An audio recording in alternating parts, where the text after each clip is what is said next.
The next postgame show is presented by Tri-State Audi. Visit your Tri-State area Audi dealer today. A garden masterpiece from Cade Cunningham.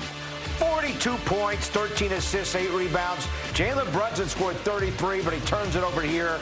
And Detroit ran away with things in the second half. They're now 3-0, finishing the season series 3-0 against the Knicks as they win tonight, 126-111. Great to have you with us. Bill Pidto along with Alan Hahn. A couple things stand out, jump right off the page. Knicks 8 of 35 from downtown. And I don't know if Cade Cunningham's getting enough due for how good he is, but he is an exceptional talent. 42 points, tied for the most a Knicks opponent has scored. Jaylen Brown had 42 earlier for the Celtics, so 42 points against the Knicks. And when you shoot as poorly as the Knicks did, it makes things very difficult. Of course it does. And he got in a rhythm early in this game, Cunningham, from 3, which is not necessarily his game. But then he started getting into paint, overpowering defenders. OG Anunoby, again, with the toe injury, coming off that, his missed time, you could see that he had to knock off some rust. What an opponent to have to knock off rust against. You had that part of it, the Cade Cunningham show, which he brought to the Garden, and the greats do that on this stage. But this is also about the Pistons. Give them credit. Game plan against the Knicks this season has been masterful. They are maniacal about beating this team. You could tell that series left something in their minds that they carried into this year. And it's almost as if we're never losing to that team again. That's how mad and upset and frustrated they were about that series last year. They play hard against the Knicks, and the Knicks have to always be ready for it and match that. They have not been able to do it.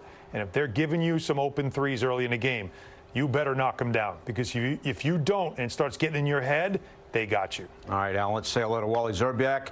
He helped call the game on the radio on ESPN New York. Wally, the pregame, we talked about Detroit missing its top 2 big men, Isaiah Stewart and Jalen Duren, both serving NBA suspensions for that pre-All-Star game fight they had against Charlotte. But we got to give props to Paul Reed. He's a third-string center. Yeah. And he went for 18 points, Wally, and 7 rebounds. That was key as well. Yeah, and give J.B. Bickerstaff, that coaching staff, a lot of credit. Yep. Next man up, they have these guys ready to play. Everyone that set foot on the floor, they look like they were in the gym the whole entire All-Star break, while the Knicks were at the beach the whole entire All-Star break and did not come back ready to play. I always worry about the first game back after the break. The Knicks were playing so well going into the break, you lose a little bit of rhythm, a veteran team. But there's no excuse, because the Pistons were in the same situation, and they came in and kicked the Knicks' butts. The Knicks got to get back to work tomorrow and regroup and play a lot better if they want to be on the same basketball NBA floor with Houston on Saturday.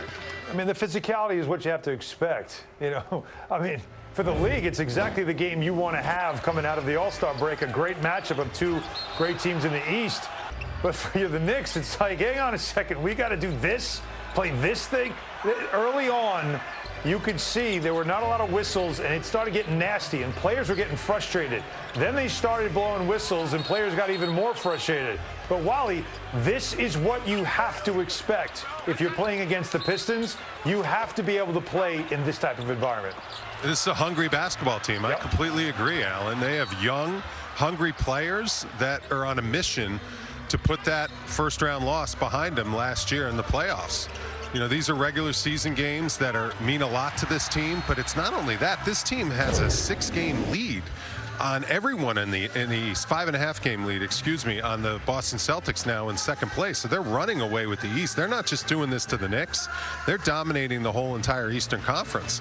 This team is a force to be reckoned with. I always thought, they had more to play for. They have to send a message to the Knicks, because the Knicks know they can own them in the playoffs like they did last year, winning a lot of games on their home floor. But this is a completely different team. Yep. Cade Cunningham, looks like the Knicks have no answer for him other than Jeremy Sohan, who came in and played really well against him, at least made him work for his points, at least just didn't let him walk to the basket, get to his spots, not deny him the ball at all. OG Anunoby and Bridges are known as elite wing defenders, and Cade Cunningham just laughed at them when they were on him. It was incredible how he dominated this game. So Knicks have some work to do to get back to the play that level when they ended the All-Star break at 10-2. All right, guys, Wally, Allen, you're talking about Cade Cunningham. We've talked about his phenomenal night. Tonight's thrilling moment brought to you by FanDuel Casino. Get your thrill on. Alan, what makes him so difficult to stop? Well, now that the three-point shots become a weapon, he went 5 for 11 from downtown. And I'm telling you, early on when he knocked down a couple of threes, now all of a sudden you've got to get up on him, and he's got you. He's so strong. I was watching him work out and get warm up before the game. And you know what I saw? Wally, you always notice this stuff, and it always has made me now pay attention. This is a guy that came in the league, #1 pick. He was kind of skinny. He was a talented player, but he got hurt a lot. He worked on his body and how strong he is, especially his base, Wally. He can get where he wants because he's got that strong base to push you up. Somebody as strong as OG Anunoby can't keep him from getting to the basket. That's what was most impressive. I could not agree more, Alan. I remember last year in the playoffs, I caught him in the back hallway just from behind, and I was like, wow. He's an impressive physical specimen. At his size, with his point guard abilities, and then the strength that he has, the broad shoulders, the strong legs that he has. OG is an elite defender. Yeah. We all know that. Yeah. He's the Knicks' go-to stopper. And when Cade Cunningham is getting his shot up whenever he wants over OG Anunoby, when OG Anunoby is in the right spot defensively, that is impressive basketball, 42 points. And then he knows how to orchestrate the pick and roll. And we know the Knicks have problems when you put Karl Anthony Towns in some pick and rolls. And that was another point of contention where the Knicks struggled to stop him in pick and roll also. And they didn't trap. Like, that's the one thing I did know. I wonder if Mike Brown's holding some stuff back just in case. But there's a lot of other things you could have done. When he started getting hot, I mean, make somebody else beat you. They don't really have anybody else that can break down a defense by themselves. They're a really good team around him. But I'm wondering why, there wasn't some trapping and just get the ball out of his hands. They were playing him one-on-one. Worth repeating, guys. Cunningham had 13 assists to go with his 42 points. He's the engine. Jalen Brunson was excellent tonight. He's the engine, Alan, too. And there was a sequence in the third quarter. It was Cunningham, Brunson, Cunningham, Brunson. It's star really matchup. Interesting to watch. No question about it. And for Jalen Brunson, he saw what was going on. And of the many things we like about Jalen Brunson, I'm telling you, the one thing that always stands out to me is that whenever the opposing team's star starts to percolate on the Garden floor, starts to take over the building, Brunson makes sure, oh, no, this is my house. And he starts getting himself going. Maybe some kind of competitive edge, maybe something, whatever it is. I certainly noticed that in the third quarter. He got himself to 33 points. And Wally, it certainly wasn't enough tonight. But you do notice that, don't you, about Brunson? That if another star is getting it going, he finds a way to get himself going, too, to make sure that star is not just taking over the building. A very professional game by Jalen Brunson. Just what leaders do. Started the game 4 for 10. Then he kind of had a stretch in there. Finished the game 8 for 10. Got to 33 points. Concocted 33 points. Was making tough shots. The offense wasn't very fluid, but he just knows how to score. It was just a big-time effort. He just didn't get enough support from his teammates, and he has been getting a lot of help from his guys coming into the All-Star break, and he just needs to get back to – everyone needs to get on board with what Jalen Brunson brings to the table every single night. This was one you got to just flush, and you got to get this out of your system. I know the coaching staff, I know that locker room, I know the professionalism of these players is not happy with that effort, so I anticipate a turnaround on Saturday. You guys have referenced Jeremy Sohan and his defense against Cade Cunningham. We have some examples. Alan played 10 minutes, Sohan, in his Knicks debut, and showed one of the reasons why the Knicks got him is his ability to do what we're going to see. This is a phenomenal block to end, was it the third quarter? And then this year, he gets lucky on that one. Take the steal, take the two, but it's also his presence. He doesn't mind being annoying. Look at him just trailing on those screens, fighting through, getting the steal.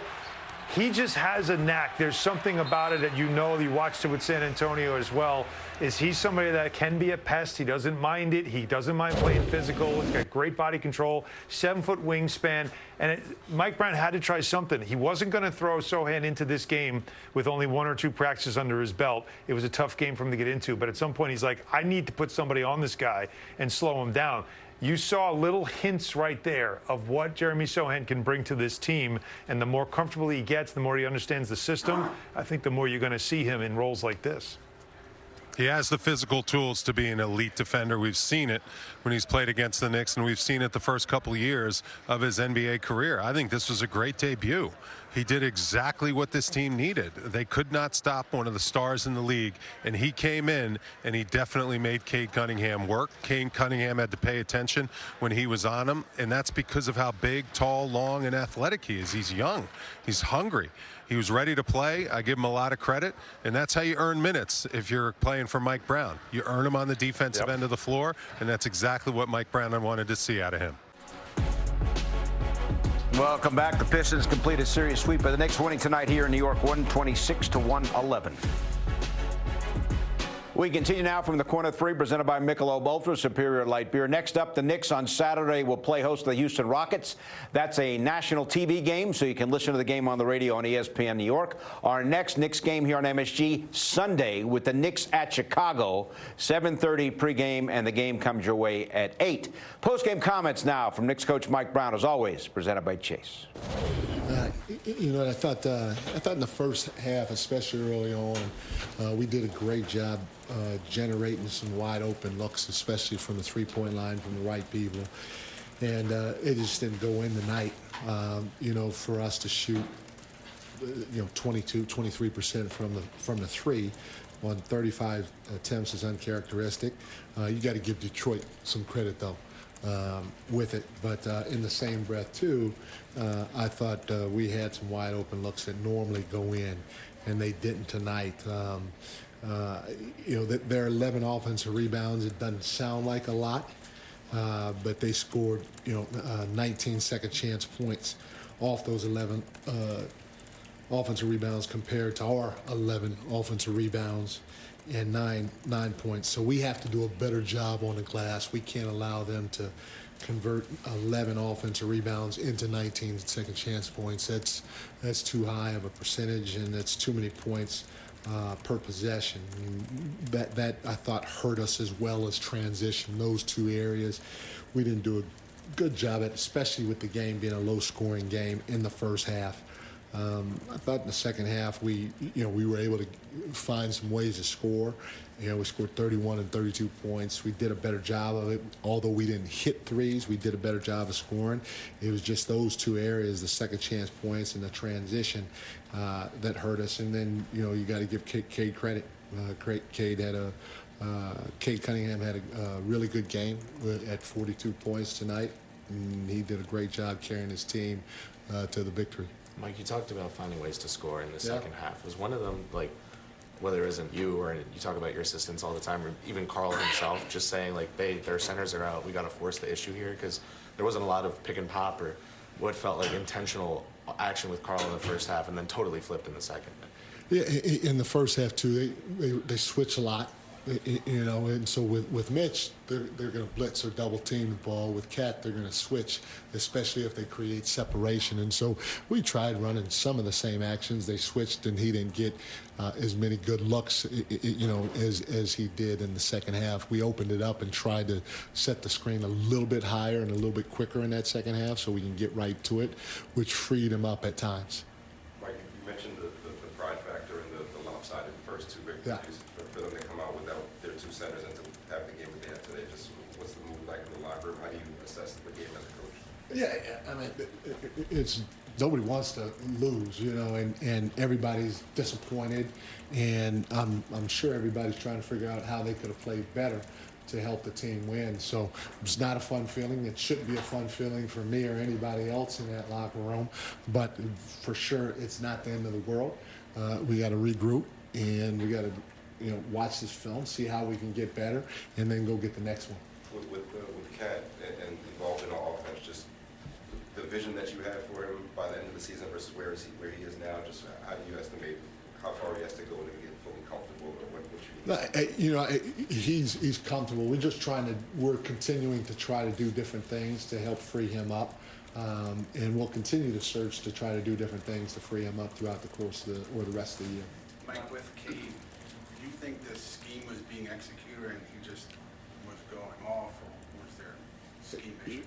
Well, so we want to try to keep the ball out the middle of the floor, and we didn't do a good job of that. We allowed him to get to the middle of the floor often.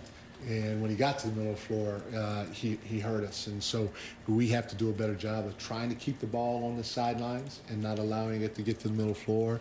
And then even in pick and roll situations, just making sure that we're defending the pick and roll the right way. He got loose a couple of times in the pick and roll, especially in that first half. He got loose, and we just need to do a better job with it, which I think we will be able to do going forward. It's happened a few times now where you didn't play the Cavs in the fourth quarter. Was that today? Was that just defense? No, so Landry had hit a couple of shots, and so we need to score, and they're both really good defenders, and so I just stayed with Landry, but it wasn't anything where, I'm going to sit with Kelk because he's not doing this or he's not doing that. We were looking to score points, and Landry was the only one to make a shot from behind the arc. You learn anything with Jeremy's minutes tonight? Yeah, I thought his minutes were pretty good. It gives us ability to give a guy like Cade a different look. With his length and his strength and his athleticism. And then, we want to be physical. And I'd say most of the time, he hadn't played in a while, but most of the time that he was on the floor in guarding Cade, there was a physicality to it. And we like that. We need it. So I thought for him not having played in a while and him only being here for a couple of days, he did a pretty good job. Welcome back as the Pistons beat the Knicks tonight, 126-111. It was a 10-point game at the half. And then Detroit ends up winning the game by 15. Back with Wally. We've talked about the Knicks' struggles from three tonight, 8 of 35 tonight. In the 3 games against Detroit, Wally, the Knicks 29 of 98. 29 of 98 from 3 in the 3 games against Detroit. What's been the problem? That's a good defensive team. They're #1 defense in the league for a reason. When you think you have a little room to shoot a 3, there were some that were wide open. Now, OG is rusty. Yes, definitely rusty, coming off the break, coming off the injury. But they do contest with urgency. And this is what Mike Brown talks about, like that contest. It's a late contest. Brunson thought he had a good look, but all of a sudden, a hand comes out of nowhere and throws you off a little bit. This team is athletic. This team scrambles with a lot of effort. They sell out defensively to scramble and make things tough. Look at the late contests. Knicks normally, they shoot these shots with a little bit of rhythm, but they just were seeing ghosts almost with the effort that the Pistons show. And if you play defense with effort in this league, it's going to get in the other team's head. And as a result, the Pistons are in the Knicks' head. They think they have an open shot, and they're just wondering, where are they? They're somewhere. And they're going to be coming and throw me off a little bit. Shooting is a fine art where you get yourself into a rhythm, you lock into the rim. But if you have something, little distraction at a certain time, it's going to throw your shot off a little bit, and that's exactly what the Pistons were doing to the Knicks tonight. Wally Cat finished with 21 points and 11 rebounds, but in the first half he took only 3 shots and scored only 2 points. I can't explain it. He's got to fight for the ball. He's got to fight to demand the ball. He's got to get the ball in his hands more. The offense has to find him, especially with the 2 guys that were out of the lineup. And Karl Anthony Towns, when he finally got that dunk, that's when the floodgates kind of opened. He heated up in the third quarter. Totally. And I think the Knicks made a concerted effort to get him the ball coming out of halftime. He has a matchup advantage in this game wherever he wants it. And if the Pistons are going to go at him in pick and roll, which they did constantly, put him in pick and rolls every single possession, it seemed like, with an elite pick and roll point guard, then the Knicks have to make the Pistons pay for not having guys that can guard him on the other end of the floor. They finally started to learn that in the second half because he had 21 points or 19 points in the second half, but it was just a little bit too little too late. You made the point during a break that one of the issues Cat's having is the inconsistency from downtown. Yes. And it's enabling the opposition to stop his drive to the basket. Yeah. And is it as simple as that? That's as simple as that. He's got to set up his drives with his 3. So he has more room. Right. and teams aren't just sitting there waiting on him. It seems like when he beats his first defender, there's always someone waiting outside the restricted area. He's got to deal with a secondary defender. He's at a point where he's going to be fine. You know, the shot started to fall a few times, knocked down a few threes.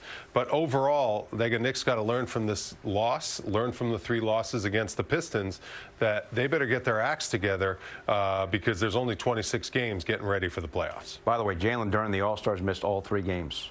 Hasn't played at all Surprise. against the Knicks. Very surprised. And Detroit's won all 3 games rather easily. Final tonight, 126 to 111. Knicks start their post-All-Star break schedule with a loss. The Knicks postgame show is presented by Audi.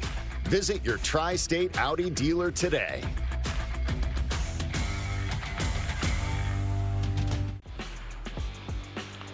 Saturday, the Knicks play host to the Rockets. That game's on ABC. And then Sunday, Tuesday, Friday, all on the road. First at Chicago, then at Cleveland, and then Friday next week at Milwaukee. We'll be back with more after this.